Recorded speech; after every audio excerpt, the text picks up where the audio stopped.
xubinta ciyaaraha ee habeenkan caawa waxaanu idinku haynaa kulamada ciyaaraha saaxiibtinimo ee ay qaramada adduunka ugu diyaar garoobayaan koobka dunida ee kubadda cagta ee la filayo inuu ka qabsoomo wadanka Ruushka xagaagan. Wadanka Spain ayaa awood u sheegtay wadanka Argentina ciyaar saaxiibtinimo ay wada ciyaareen qaramada kubadda cagta ee labada dal, waxaana ku garaaceen 6 gool iyo 1 guushu ku raacday kooxda Spain, waxaana goolashaasi u dhaliyay ciyaaryahanka Diego Costa oo dhaliyay goolka koobaad, waxaana 3 kamid ah goolashaasi dhaliyay Isco, halka Aspas iyo Alcantara ay dhaliyeen labada gool ee kale.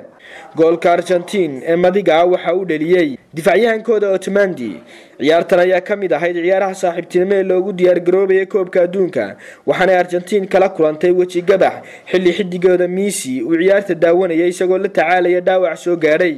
Brazil ayaa 1 gool iyo waxba kaga adkaatay kooxda sidata koobka adduunka ee Jarmalka. ciyaaryahanada Brazil oo maanka ku haya guuldaradii taariikhiga ahayd ee uu Jarmalku kaga badiyay 7-1 ciyaarihii koobka adduunka ee lagu qabtay wadanka Brazil ay Germany ku guuleysatay, ayaa ciyaartan loogu diyaar garoobay koobka adduunka waxa ay Brazil kaga adkaatay Jarmalka 1 gool iyo eber xilli uu kooxdaasi ka maqnaan Neymar oo dhaawac kaga maqan. goolka Brazil ay guushu ku raacday waxa uu dhaliyay ciyaaryahanka Jesus. Mareykanka ayaa guul ka gaaray wadanka Paraguay ciyaar saaxiibtinimo, waxaana ciyaarta wadanka Mareykanku ay ku badiyeen 1 gool iyo waxba.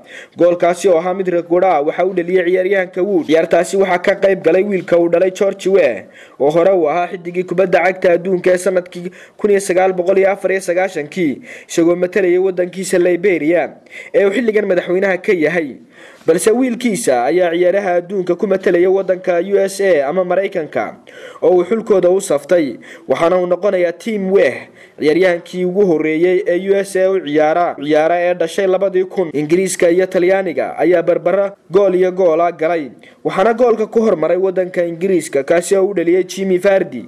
Ingiriiska ayaa inta badan ciyaarta hogaaminayay ilaa iyo daqiiqadii 87aad, waxaana goolka barbaraha oo rikoodh muran dhaliyay u dhaliyay Talyaaniga Laurent Insigne, waxaana ciyaartaasi ay ku dhamaatay barbaro. goolka muranka dhaliyay ee Talyaaniga ayaa go'aankiisa lagu qaatay tiknoolajiyada muuqaalka ee loo yaqaan VAR. Faransiiska ayaa ka badiyay dalka Ruushka, waxaana ay kaga adkaadeen 3 gool iyo 1. goolasha waxa uu dhaliyay Faransiiska ciyaaryahankooda Paul Pogba oo laad xora dhaliyay, isla markaana sameeyay goolka labaad oo uu dhigay Mbappe, halka uu goolka saddexaadna uu dhaliyay wiilka daada yar ee Mbappe, waxaana Faransiisku 3-1 kaga adkaadeen Ruushka. goolka Ruushka waxa dhaliyay Smolov. xiriirka ciyaaraha adduunka ee FIFA ayaa baaraya cay midabta koora oo lagu la kacay ciyaaryahanada madowga ee Faransiiska u ciyaarayay ee uu horkacayay Pogba, waxaana laga yaabaa inay ganaax mutaystaan taageerayaasha Ruushka ee ciyaartaasi daawanayay.